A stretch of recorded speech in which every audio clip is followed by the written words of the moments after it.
Deck profile, Mega Lopunny Frostlass tank deck. This deck came across as it came 25th at the Prague Regional Championships. It was piloted by Krzysztof. I will not try to pronounce his last name. I think that I will just butcher it. The deck basically centers around Mega Lopunny and Frostlass in the active hitting for damage, while you have 4 Wallies and a Hero's Cape, there to make it a tanky, unstoppable beast. The deck list that Krzysztof used is on screen now. If you look at the deck list, you will notice that it plays a lot of Pokemon and it plays a lot of support. 4 Lilies, 4 Wallies, 3 Hilda, 3 Boss, only 1 Hand Disruption in Judge, and then a bunch of other, 4 Pokepad, 4 Palpad, 4 Ultra, 1 Knight, 2 Air Balloon. Early game, the deck functions kind of like a Terra deck, but instead of grabbing Hoots and Noctiles, you are grabbing Dun and Dunsparces to get your early game going. The way it works is you grab usually probably 1, baby Dunsparce, and 1 Dunsparce, and then 2 Baneri. Or you pop in for the Baneri and Snorunt, and then you go from there. That's your setup.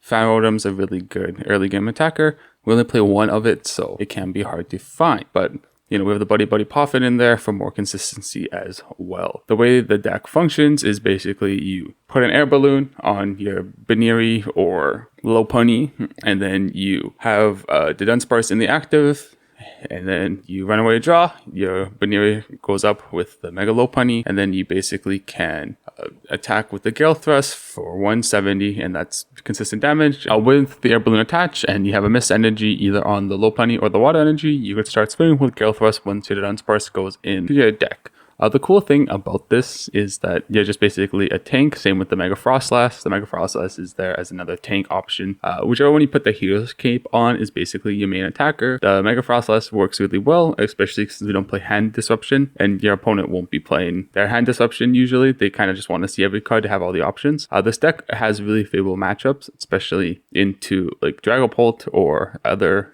decks like that. Alakazam, it could be one shot, that's the only concern. Same with like Raging Bolt. These are like the tougher matchups, and 1 prize decks can kind of like pick away at it. You only play 4 Wallies, so if all those Wallies are out, then they eventually can't win. That's it on this deck profile of like a tank Lopunny Frostlass build. Congrats to Krzysztof for finishing 25th overall, but this deck is really cool and I suggest trying it on ladder.